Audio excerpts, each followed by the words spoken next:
Talk Radio. Hello, everyone, and welcome to Gypsy Poet Radio here on blogtalkradio.com/GypsyPoet. I'm the Gypsy Poet, and guess what? I got the relentless, the feisty, the funny, the absolutely mysterious girl, George, and she has got an awesome, awesome guest this afternoon. It is the one and only Paul Fleming. Is everyone with me? Hello, Paul. How you doing?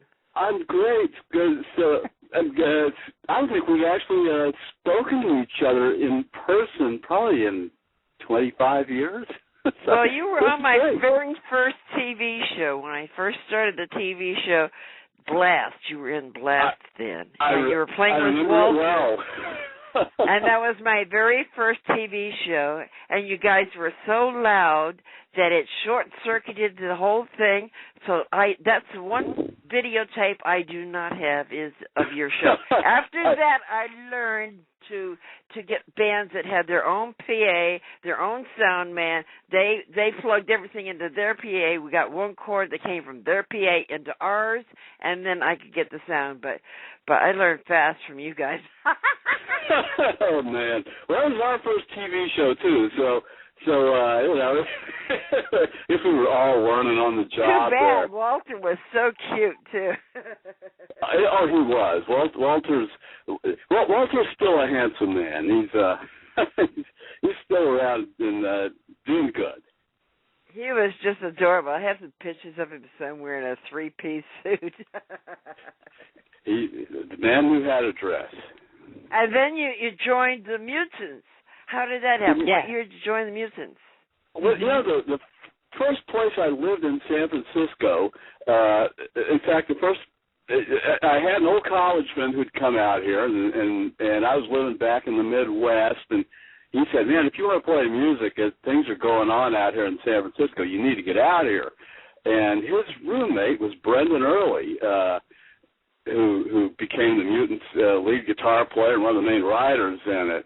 And I met Brendan the first 2 hours I was in San Francisco, and they lived upstairs from the Abbey Tavern out in Fifth Avenue here in San Francisco. And so that plugged me into the Mutants. I loved their songwriting. I joined about 2 years in, and the Mutants were just chewing up bass players at the time. I was the fourth guy to play bass in that band. And but I joined in the summer of 1979 and just stayed until, in fact, I haven't left. It's been 35, 36 years, and I'm still a mutant. So did you play a guitar with Blast, that band Blast? I played guitar with Blast, and I still play guitar on my own stuff, but I so desperately wanted to be a mutant that I went out and acquired a bass guitar and you know, took a kind of a crash course and learned to play bass and sort of weaseled my way in, really. Did you guys tour? Did you tour Europe or anything? We never went to Europe. We used to go to the East Coast pretty regularly. So we'd play New York. We'd camp out in New York City on the Lower East Side, and then, you know, go to Boston, Philadelphia, D.C., and out in Long Island and play around there. We'd also go down and play in Southern California, too. Never got to the middle of the country, though, and never got to Europe. But Punk actually did better on the two coasts rather than the middle. we never tried the middle, so I don't know if the middle would have taken to us. I did have a question for you. It's what was it like playing the Napa State Hospital? I wasn't there for that one, so I wish I could tell you. That was before I joined.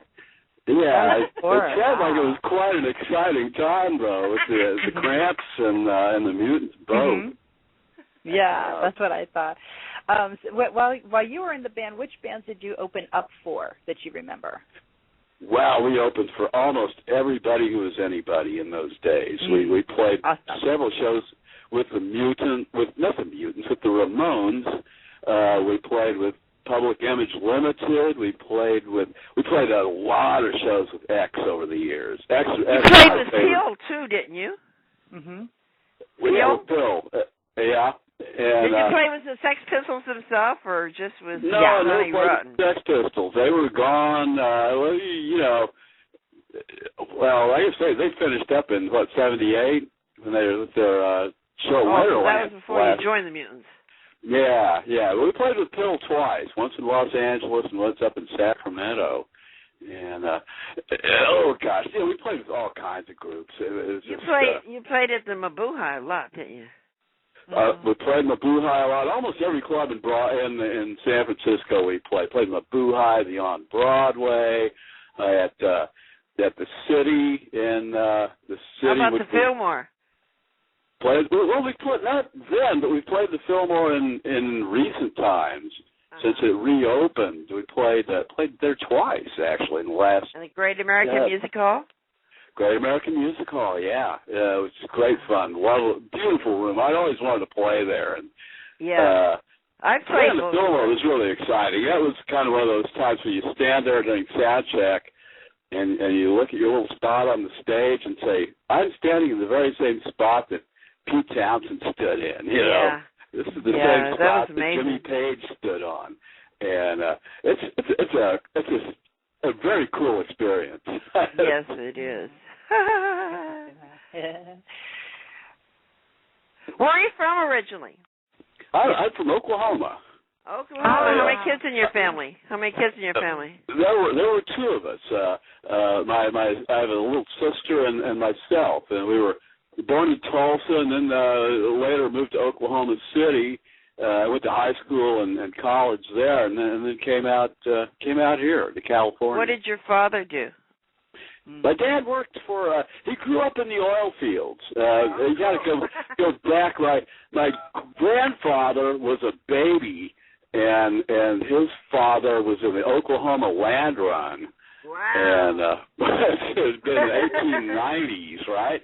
And so then Granddad worked during the oil boom years of the 20s and 30s, and there was a like what they called a roughneck, and the roughnecks were guys who worked on the oil rigs, and they followed the oil all over the state, and there all these little boom towns would spring up overnight. You go from nothing to 10,000. Mostly men, chasing the oil, living in this little town, and the oil would play out in that little area, or they'd get all wells drilled, and the town would just disappear and move on to the next one. And so my dad grew up in that, and he went to college and worked for oil companies as his career, as an engineer. So. Oh, cool. Yeah. That's really he didn't get dirty, huh? He didn't get dirty. No, after a brief period of that as a young man, he decided he'd had enough of that and got an education. Yeah. What did you study in college? Music. I was a music major actually in college. Not a very good one, but I was a music major. At that point, nowadays you go to college.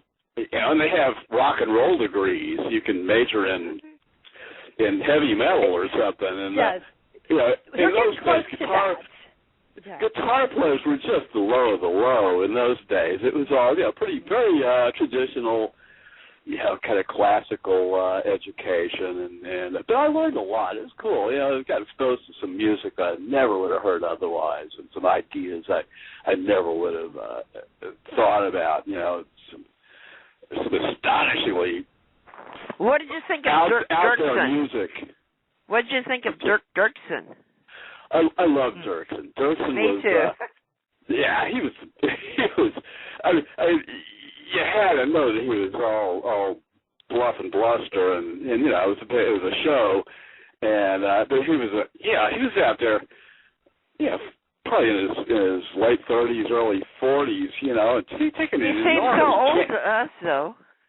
He was taking an enormous chance on all this. He sort of caught this little wave and nursed it along and encouraged us. He was pretty honest in his criticism. If it was bad, it was bad, and he'd tell you.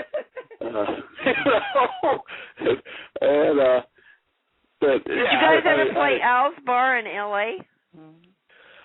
played quite a few times. We usually go down there several times a year. So we played the traditional Cafe de Grant is another one. The Troubadour and the Starwood and used to we Anti-Club. Where? The Anti-Club. No, I don't think we ever played the Anti-Club. That was probably later. That was probably 80s. Okay, yeah, we were going down there in the 80s, but it was. What we would do is go down there. Usually we'd go down and play the big place on Sunset, or some big show, and then schedule some little totally off the map little show for the second night of the weekend. And a lot of times the second little bitty show is the good one. Yeah. You play Gazzarri's? Was that one of them? Gazzarri's or something? We never played Gazzarri's. I think that was later. That was kind of more of a heavy metal. Whiskey was closed down about that time, then it came back up with a new owner. Oh, okay, yeah. And the Viper Room at that time was the Central back in the 80s, early 80s. Mm. Yeah. But it was always fun to go down there. We had some friends down there. We'd hang out with the Go-Go's and they'd come up here and sleep on our floor, and we'd sleep on their floor. And for a while, we had the same producer, and we recorded our first real legit sort of demo down there at Robbie Robertson's place in Malibu, which was really cool. And it had been a brothel. Oh, great! It's the Shangri-La studio, and yeah, it had been a brothel. It was out in Malibu on a hillside above the ocean, and it's just a big rambling ranch-style house, and so we went in there to record with these guys, and it was a great experience. Robbie Robinson used to be in a band, right? Right. Yeah. Mhm. Cool. Did you meet Dylan? He knows Dylan. We did not. No, never met. Never met anybody that important. You will remember that, right? Did you know Ginger Coyote from the Punk Globe? Yeah. We're not close personal friends, but I know her. I know who she is. Yeah, she just did a story on me last month, or this month. Good story. Yeah, good. That's always good. She's done a great job of promoting. Yeah, she's been doing this for like 35 years. Really? Yeah. Still going. And it looks even better on the web. It's great. They have pictures, and you touch them, they get big. They got movies on there. They've got your songs on there. Everything's on it. Yeah, well, White Trash Debutantes are a great band too. Yes, they're amazing. Mm-hmm. Oh gosh, this stuff is really good. Especially I've seen YouTube videos on them. They're like, oh my God, great performers, absolutely awesome stuff. I wanted to ask you a little bit about some of the albums that you created with the Mutants. You've got a couple of them here that really look interesting, especially for my listeners. You've got one here called 415 Music and the New Dark Ages. Can you talk a little bit about those? Yeah, well, 415 Music was, what did we put on there?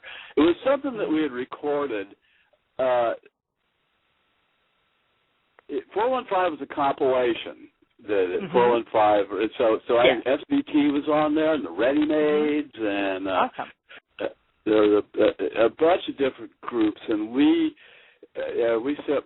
I think we contributed one song to that, but it was a nice calling card for just all the San Francisco band. 415 is the area code for San Francisco, the phone. Right. Yeah. It was also the police code for interestingly enough, for like a noise disturbance or something like that. Oh wow! Which worked out really well, so cool. you know. It's a punctuation. They were loud. Double entendre going there, you know, and it's just handy. The New Dark Ages thing, that was an EP that we made, and actually I didn't play on that one. That was Charlie Hagan, the bass player prior to me, was on that one. It had 3 New Dark Ages, Insect Lounge, and We Need a New Drug were on that. And then finally, when I got in the band, there were several also compilations of live shows that other bands would be on. There was one from Live at the Savoy. Yes, and, the Savoy Sound, Wave Goodbye, yes. Yeah, exactly. And that was a nice record. And then we finally got signed with MSI Records out of Berkeley. We're sort of doing Berkeley Square, the nightclub, and gotcha, yeah. And they were, SVT was on that record, of that label, and we were, and I don't know who else, not the Nuns, VIPs. And so we made a full-length LP there with them called just Mutants. Yeah. What are you doing now? Are you recording right now of your own stuff? Yeah, I've always had some means of recording songs, writing songs. I started writing songs when I was a kid because I couldn't play well enough to play other people's music, So I thought, well, if I write my own, they can't tell me it's wrong, Right. And so that's how I started. And I read about Peter Townsend would record into one little cheap tape recorder and then play that back into a second tape recorder, play along with it, and gradually bounce tracks back and forth. So I thought, that would work. I could try that. And so I've always kind of been, messing around with recording for as long as I can remember. And I've got a thing called Fever Crash, which is just basically my one-man band here in Hayward, California. And I got a 24 Oh, you're in track. Hayward? Are you in I'm Hayward? Hayward, yeah. I left the city. Oh, I'm in Berkeley, so we're pretty close together. Yeah, so we're neighbors. And so I just keep writing songs and recording them. I keep trying to quit, and it doesn't ever work out. I quit and get unquit. You can't quit. You can't go You can't quit. It's impossible. You can't. So lately, just recently, the most recent things, I'm working with a guy named Fred Rucker, who's got an act called Acoustic Lighting in Oklahoma. And he and I went to high school together, and we're by the miracle of the internet, we're passing song files back and forth and collaborating on a couple of cover songs right now. But I think we're going to probably try writing some stuff together too, and so that's pretty exciting. I'm trying to keep up with the technology of how to do things.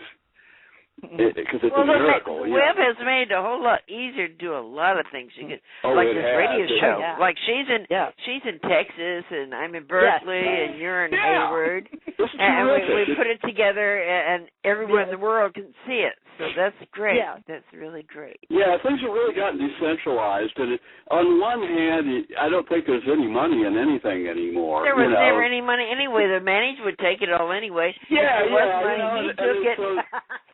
What we've done is gotten rid of the middleman, and at least we're getting an opportunity to put stuff out there. If anybody's interested, it's there for them to hear and to check out. And I think it's great. Without somebody at a record company saying, "Well, you ain't what we're looking for right now," fuck them. Oh yeah, it's. Oh my God! Oh, sorry, she does that. Oh, he knows it. She makes me laugh. There isn't an episode where Girl George does not make me laugh. Okay, she makes me laugh so hard sometimes. She makes me forget I have abs. Let's put it that way. Oh my, talking dirty, huh?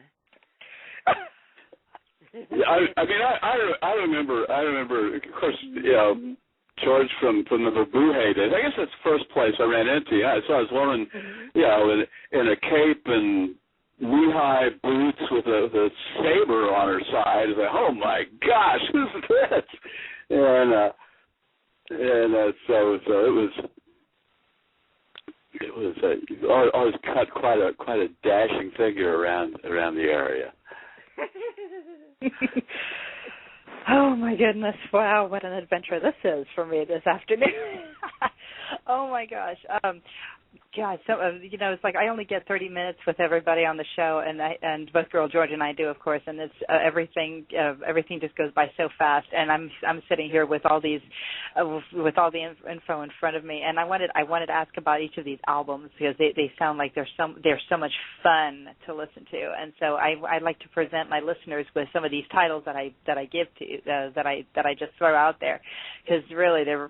I mean, I'm listening to this wonderful story of yours, and it's like I want to know more. It's like I want to know where you. It's like wow to me, I wanted to ask a little bit about this one called the Fun Terminal CD, though, the one that was recorded in 2004. So okay. Yeah, so tell me a little bit about this one. Fun Terminal was the full length that we made. We made the beginnings of that record in 1981, and the studio version of it was recorded for the most part at Fantasy Studios on MSI Records. And it was a big misadventure all the way through. It was kind of a disaster. Well, Fantasy Studios is in Berkeley, isn't it? Yeah, isn't that in Berkeley? On 10th Street, yeah. Well, that is a block from where I play right now. I played a jam session every Wednesday. Yeah. You should come by. It's at the Missouri in Berkeley, a block from the Fantasy. I have to too. I keep seeing your ads.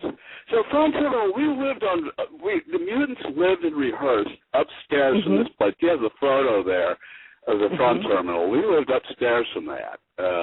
Upstairs from the Wagon Wheel Saloon on First, right across from the Trans-Bay bus terminal, and we had in like San Francisco.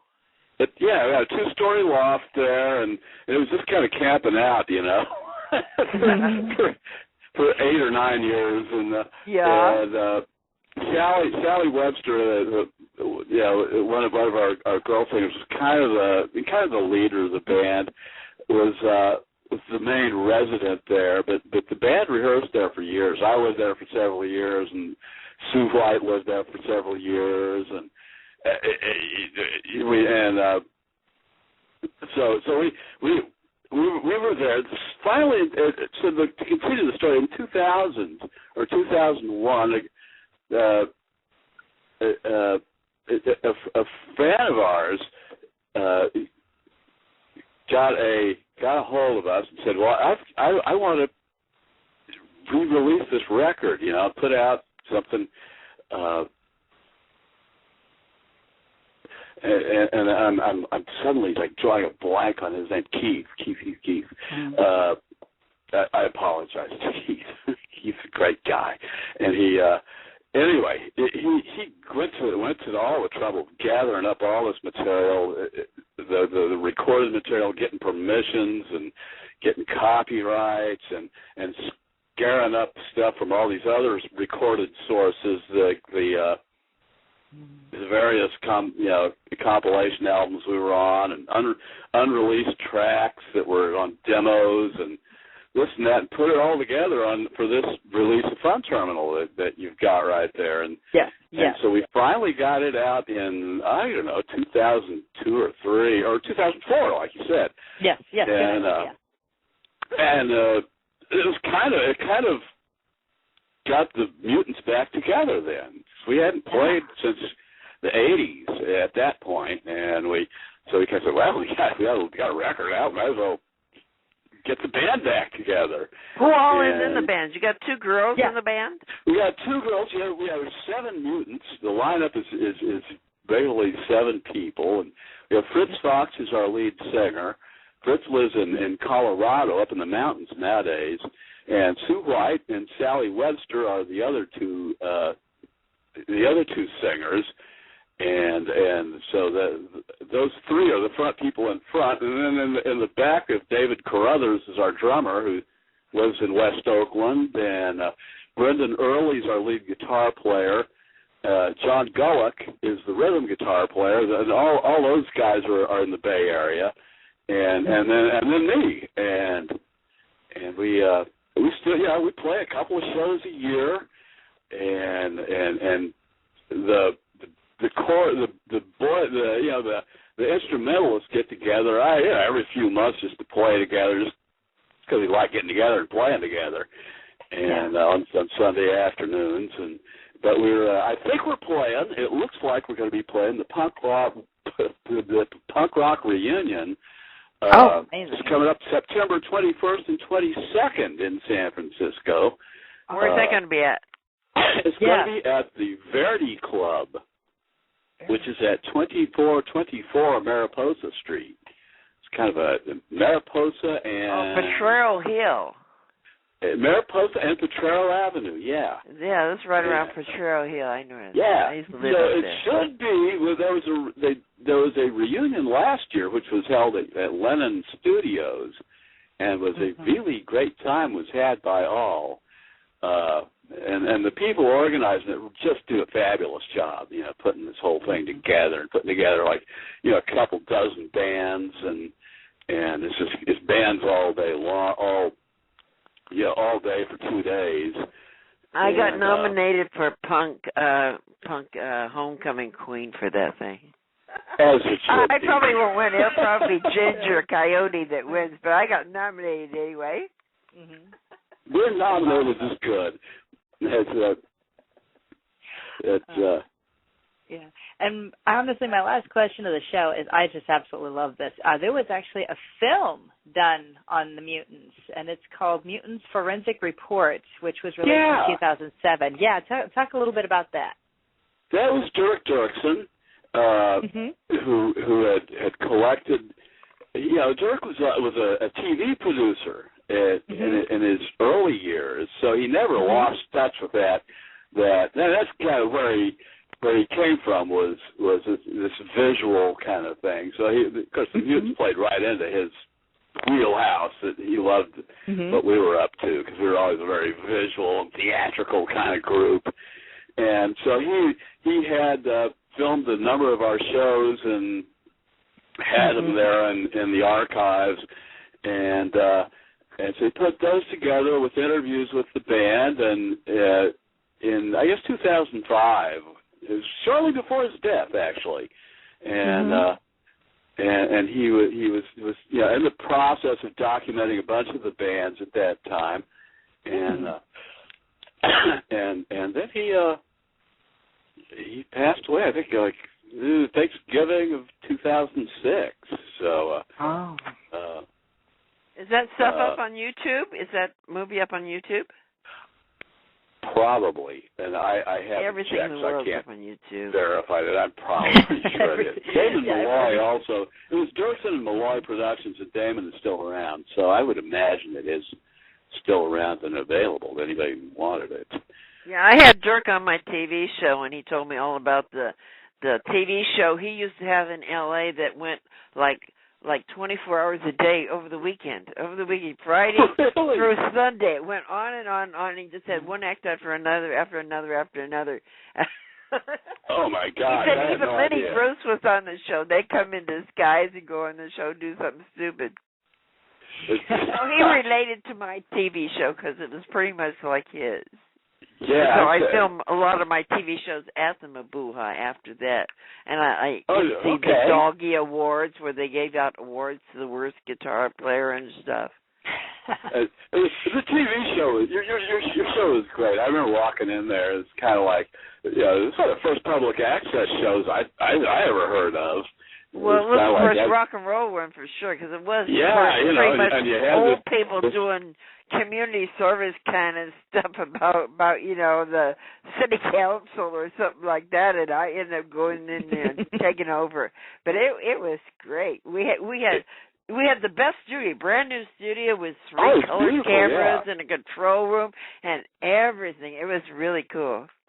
Well, the crew was like it's some really normal suburban people, Well, the crew was people we got off of the other bands because nobody had ever show up. So I had one guy that knew everything, and he was the director, and he taught all the people that were in the bands how to use the cameras. And this is how the camera works, and then he put headphones on them, and he talked to each one of them, and he had one guy in there that knew how to run the controls, you know, the sound and the pictures.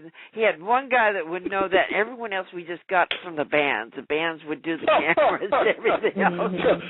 So the blast not only blew out everything, but we blew all your crew out, too, the first time around. It was a fun time. I did it for 5 years. It was really great. I loved it. But you actually did the very first show, so there. Well, I feel honored. You are. Yeah, I was honored to have you. You were my favorite band of the Mabuhay. Oh, I thank you. That's very. Awesome. I had Pearl Harbor on after that. Pearl Harbor, she was great. She was cool. Yeah, I remember. And Lou Cheer and Roy Loney, everybody was on. Yeah. I still got them. They're all up on YouTube. So if you find my thing on YouTube, you'll find it. Girl George TV show. I've seen those. I've checked those out, actually.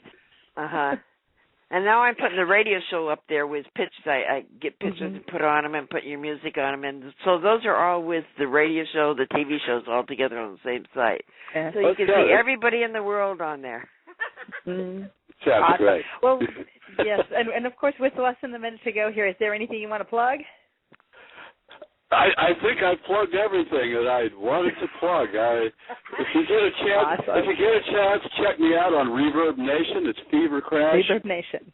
Paul Fleming Music, and I've got a lot of new songs and some great rock and roll up there. We'd love to have you drop in and check out my songs. Oh, amazing, amazing. You know, I'm going to be the first to do that, actually. All righty, everybody. I just want to say thank you so much to Mr. Paul Fleming of the Mutants. And, of course, you can find his music on Reverb Nation.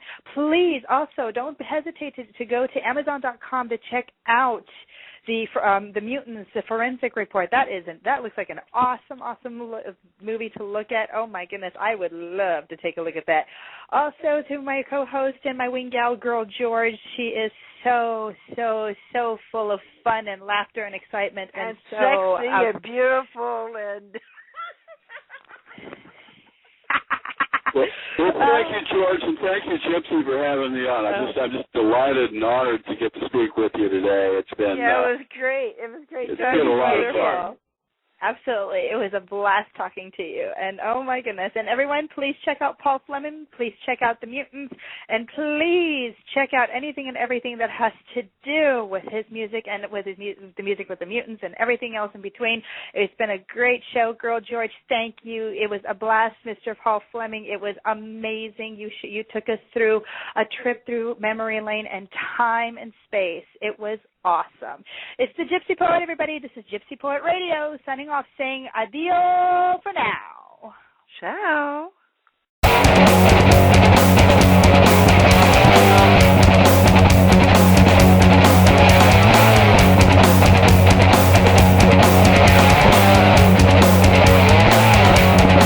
It's gonna rain, I heard them say. It was all over the news today. The happy and sad, the rich and the poor, the good and the bad. It's gonna rain. It's starting out there, the storm of the century coming right here. Gonna rain. Now you know it's true. It's bearing down and it's coming for you. Send us a boat, send us a sailor, send us a pretty TV reporter. Call off the coast, stop, go to the chopper. Tell me the road, I'm about to go under.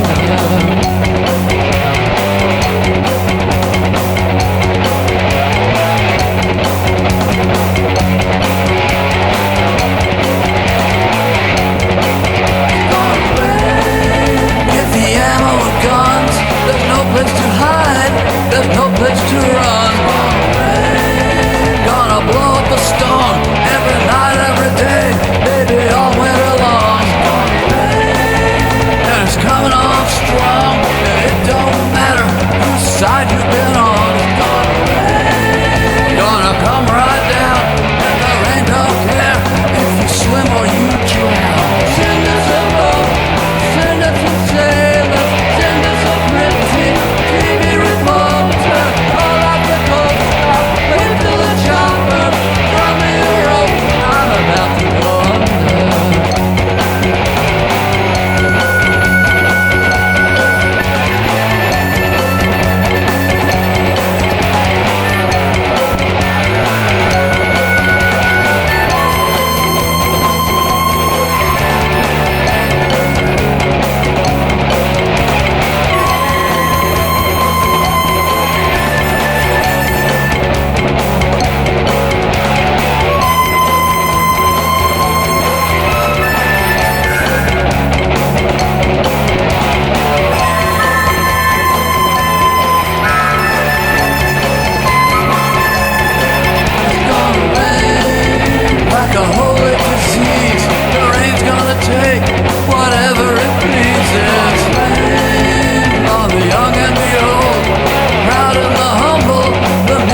us what it was.